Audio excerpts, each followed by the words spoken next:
Today we're talking all about insecurities.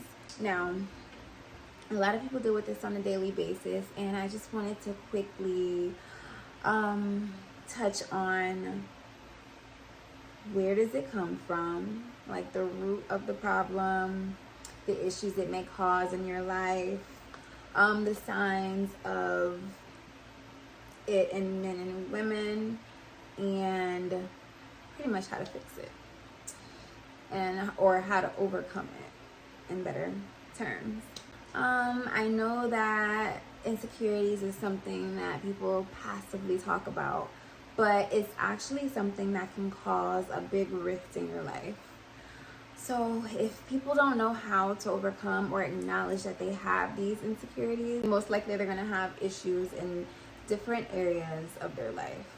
So hopefully this video will help a little bit on that and help you to acknowledge those issues if you are dealing with insecurity, or if you know a loved one or someone that's close to you that is dealing with that and is preventing them from reaching certain goals or progressing in their life. Hopefully this video will help with that.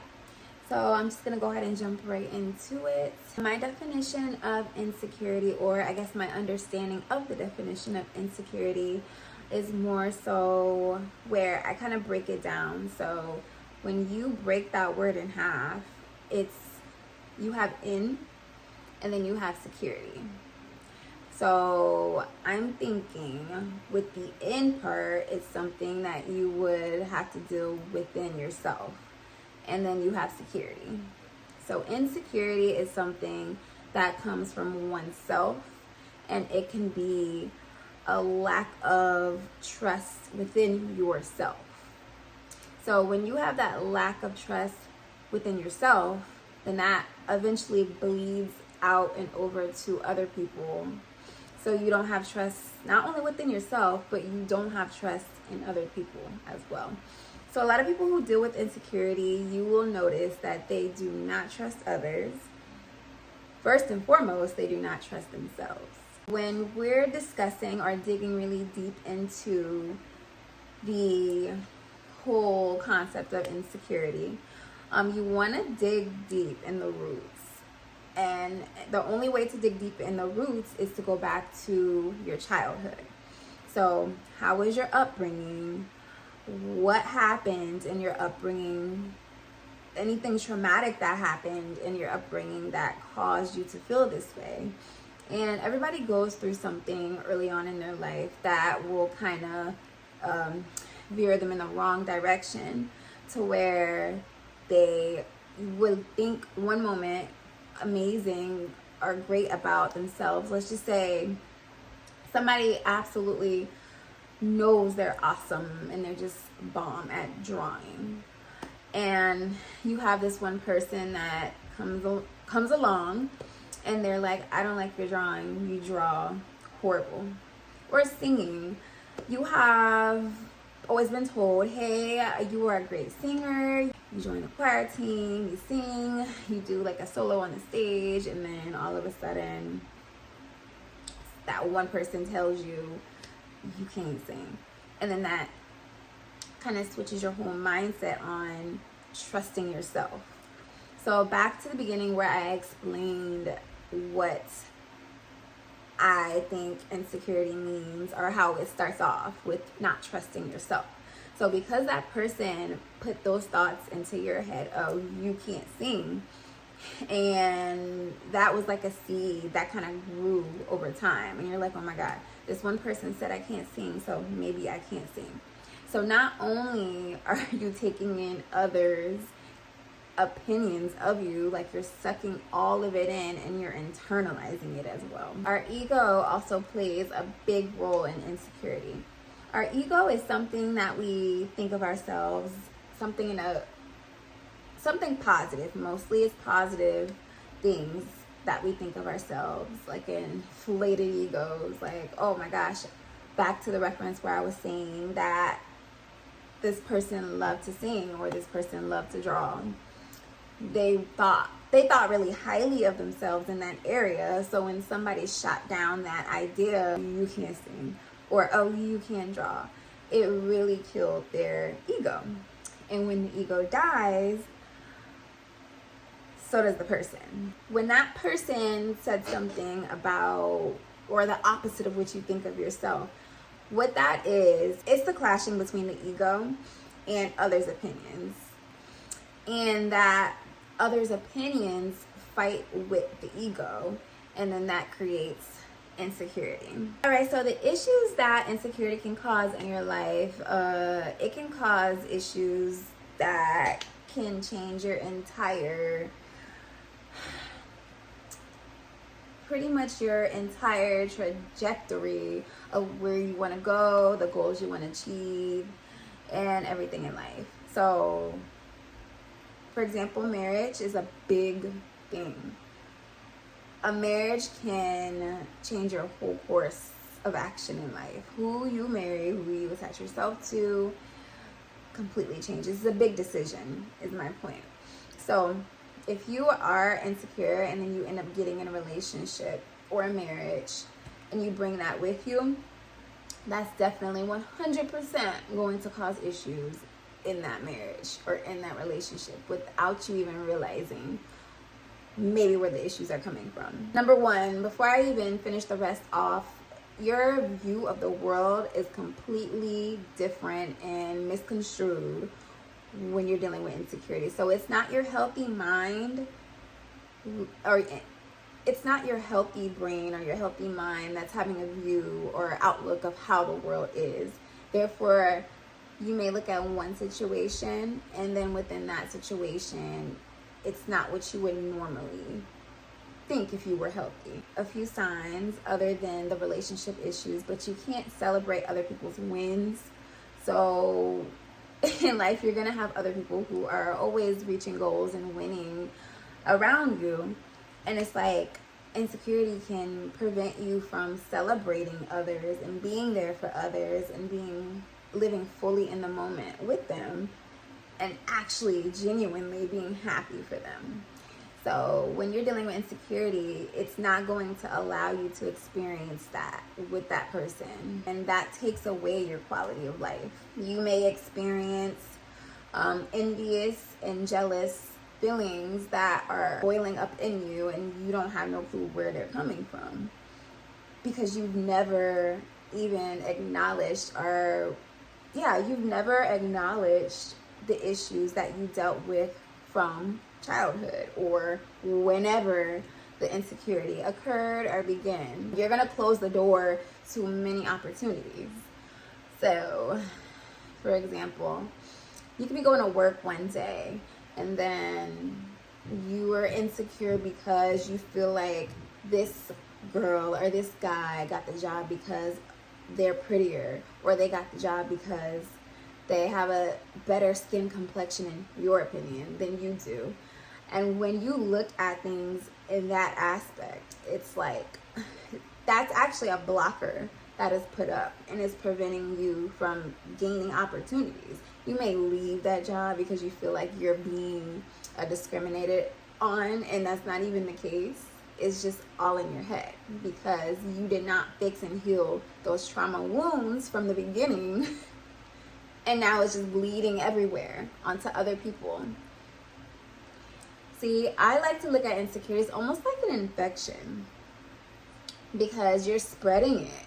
You don't realize it, but every day you are spreading this insecurity onto other people. And you're thinking, oh, it's the world. It's the world's issue. Like, it's the economy. It's not me. It's my job. It's not me. No accountability is held when dealing with insecurity because you're already insecure. And you don't want to hurt that wound that's already open. So it's very infectious. You can definitely bleed onto other people, and it can cause a lot of rifts into different relationships in your life, different opportunities. I feel like it can even affect the people who are closest to you, like even down to your children. That's why it's very important to tackle insecurity when you're on the road of healing yourself or self-development. Y'all, it's late. I'm always recording at the very end of the day when I know I'm tired, but I feel like I function better at night. My brain just be like on go at night. So here I am. When a person is insecure, it's also a form of like you're allowing other people to puppeteer you. So because if somebody says something to you that aligns with that specific insecurity, it's going to completely knock you off. So you're very sensitive or very touchy to certain things because of that specific insecurity. So for example, you're like, let's say you at a party at work, like a Christmas or holiday party, and then everybody's doing karaoke. You get on stage, you're singing karaoke, and then everyone's joking. This one guy, let's say his name is Tom, he's telling everybody, oh, you can't sing, you suck, you know, had a one too many drinks or something like that. And the stories, I swear, the stories I come up with. But yeah, you get on stage, you're singing karaoke, everything's flowing, and Tom, like he was doing to everybody else, he's not like singling you out or anything like that. He had a little bit too much to drink. He tells you you can't sing. You fly off the rails. So it's like, everybody else was like, you know what, Tom, whatever, he's drunk. But you, and particularly, like, you just was like, no, I'm not having it. I've been told so many times I can't sing. I can't take it no more. So you become more sensitive or thin-skinned to situations because you've never focused on healing that part of you. Because of that, you lost the trust of people within your office or in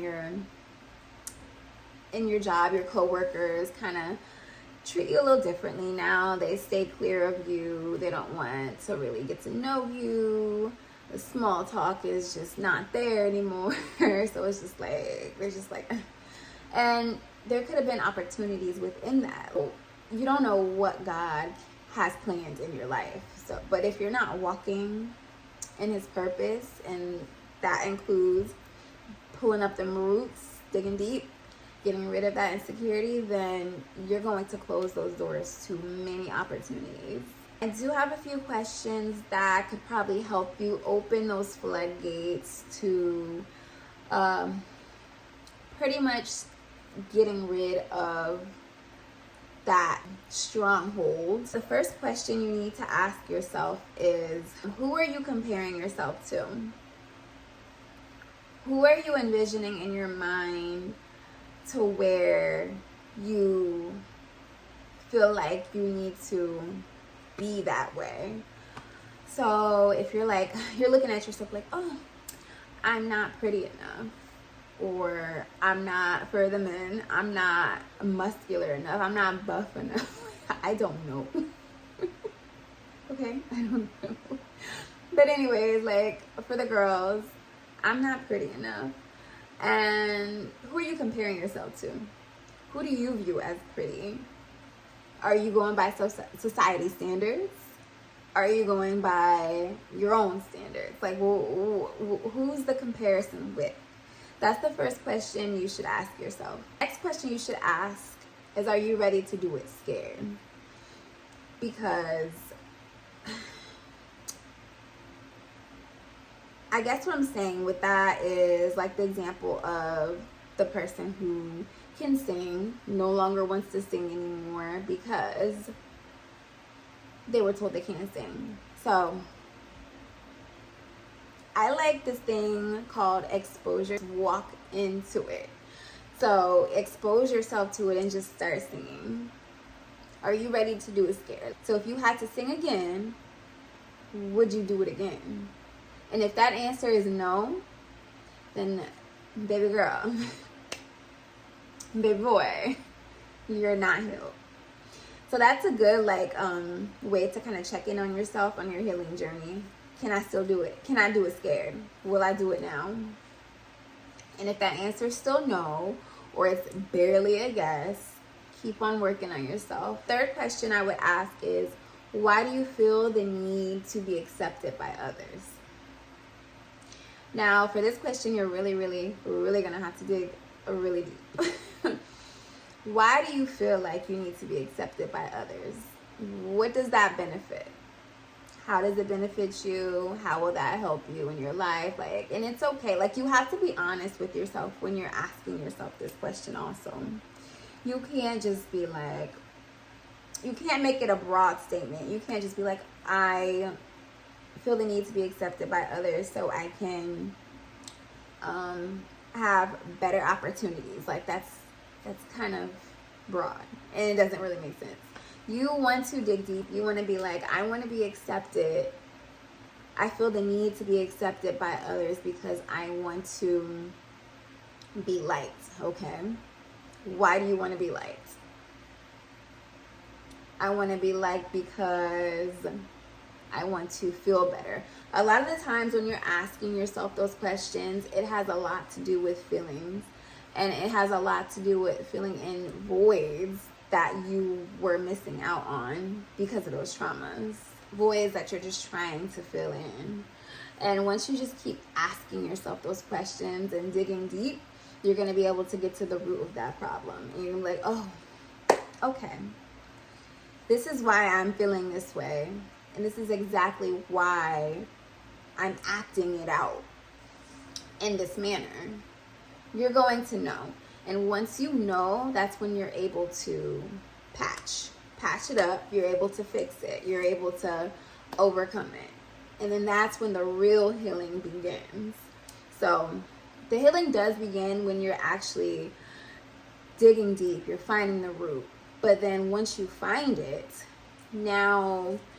once you find the root of the problem, you're digging deep, you're finding, I guess I'm just going to use like an example of someone who digs up bones. What are they called? Archeologists. So when an archaeologist is like digging up a bone, they're digging deep, they're finding the root in terms of you finding the problem to why you are insecure. They're digging deep. Once they find that bone, what do? They pull it up, they pick it up, and they wipe it, they dust it off, they clean it. So that's when the real healing begins. Once you find it and you pull it up, you start cleaning it, you washing it, you make it brand new again. So think of healing in general like that. And once you think of it like that, it's going to make the process way smoother. And you're not going to be like all over the place. Where do I start? I don't know where to begin when I'm healing. I'm going to give you just like a list or like 4 things of signs of a person who is insecure. So the first thing would be, I think this rings more for women, but it can be for men as well. But this would be gossiping. Like, you're always talking about people. You don't have nothing better to talk about. And it's like you just find a way to kind of deflect attention off of you. And the only way to do this is by talking about others, putting others down, because that probably somehow makes you feel better about yourself. So that's one sign. I know for men, and this sign can be for, like I said, both men and women, but it could be controlling. A man tends to display this more, but a woman can do it as well. So he's trying to control, or she's trying to control every move you make, like to prevent you from hurting them, or to prevent, I'm trying to think of an example of like controlling type behavior, telling you what and what not to wear. You can't wear this, you can't go here. So yeah, that's another sign. And then following up after that sign, it could be like playing mind games, being very manipulative, being very gaslighting. That can be a way of showing your insecurity, defensiveness. So nobody can say anything bad about you. Like, you're very defensive. You don't just kind of let things roll off your shoulder.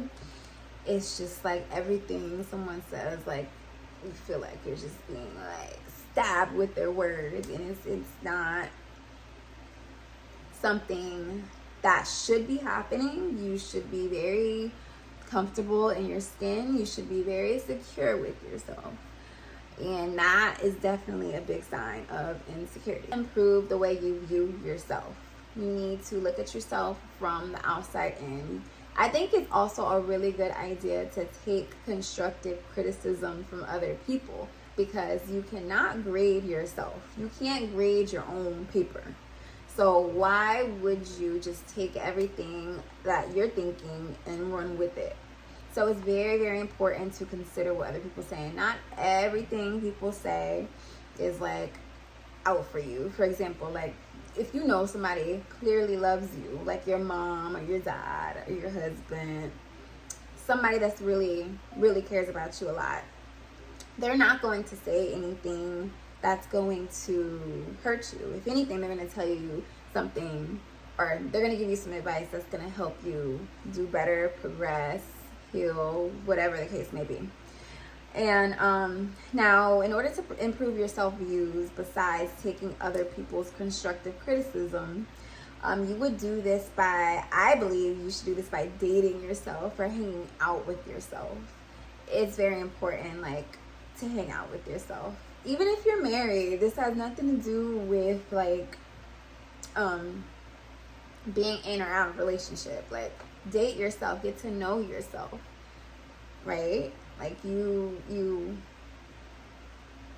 like yourself, if you love yourself, you would not have a problem being within or around yourself. You wouldn't hang out with somebody you don't like, right? So it's the same concept. Like, if you love yourself, like, oh, I want to hang out with her, I want to hang out with myself, like, I love some me. So it kind of has to go like that. You can buy yourself flowers. What you expect other people to do for you, you should be able to do for yourself. You shouldn't wait for anybody to validate you and do it for you. You do it for yourself. And that can help in building up that security within oneself. Like I said earlier, do it scared, do it risky. So even if you feel like it's going to be like a little bit of risk to it, I would still attempt to do it. Like, if you feel like, okay, oh my gosh, if I sing, somebody may not like it. It's risky for you, maybe not to the next person, but do it anyway. And that's going to help break up that insecurity. Like, people are going to say what they're going to say. So, oh well, so what? Just let it roll off your shoulders. Don't ever internalize what other people say or feel. Don't ever. Like, if I were to internalize what other people said or feel, I would be, I don't know where I would be. But it's just, don't do it. Don't do it. Like, it just low-key makes me so mad. Because, like, I'm a very protective person. So if I'm seeing, like, even to strangers, like, if I'm seeing somebody that's just being rude to someone else, that just hurts me to my soul. So, but yeah, please do not. You guys don't internalize anything people say, because everybody has an opinion. Whatever they say does not make it true. Don't overthink it. Like, I'm not telling you guys to just go out here and just do whatever. That's not what I'm saying. That's not what I'm saying. Don't do whatever. Definitely think about certain specific situations. But what I'm saying is, do not overthink situations where you already know you're going to be safe. So when you overthink, that's when you start getting in your head and you're like, oh my gosh, if I do this, this is going to happen. If I don't do this, this is going to happen. And this and this and that and that and that. And then that wheel starts turning. You don't want to think that deep, because that is just going to create. Ice wants to be so close to me. My tripod is like about to tip over. Ice is my dog, in case I didn't know. He's my baby. But yeah, is people do not really care about you. They care about themselves. Naturally, people are very selfish. It's just a natural human thing, because people are naturally selfish, they're not going to just be hyper focused on you. So they're not going to be thinking, oh, this person can't sing. I remember this person can't sing. Like, nobody's thinking about that.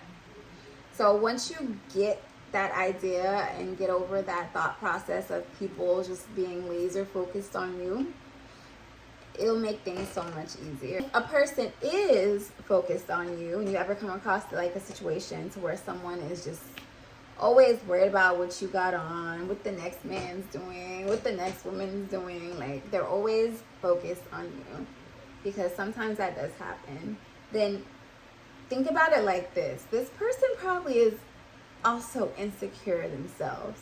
So why would you minimize yourself or idolize someone who is also insecure? Why would their opinions matter if it's coming from a broken place? You don't want to take in another insecure person's idea of you. This is why it's very important to heal from being insecure, because at the end of the day, it doesn't matter at all. None of it matters. You should not allow others to control where you're going in life because of their one single opinion. I mean, it could be multiple opinions, you hearing it from different people, but at the end of the day, that's how they feel. That's not you. That's something that they have to deal with. That's their own problem. So you leave that to them to handle. You don't internalize what they're feeling about you, and probably about their own selves, and put that in you, and then it's stopping and blocking your blessings, and stopping and blocking your progress and your goals. Like, you don't want that. Because when I'm dealing with issues, I always go straight to the Bible. That is my go-to. That is the answer. That is it. That is my answer for everything. So I use this app called Got Questions, and every time I got questions, I of course go there to the app, and this pretty much, it answers questions in reference to the Bible. I'm gonna go ahead and share a Bible verse that kind of covers the whole topic we discussed today about insecurity. This would be Psalms 139, 13 through 14. And it states, "For you formed my inward parts, you covered me in my mother's womb. I will praise you. For I am fearfully and wonderfully made. Marvelous are your works, and that my soul knows very well." This verse pretty much reminds us that God created us to be beautifully, wonderfully made. So the feelings of inadequacy should not even be there at all. God makes no mistakes. You are perfect the way you are in God's eyes. And I just wanted to go ahead and end it on that note. Thank you so much for watching, and I'll talk to you guys later.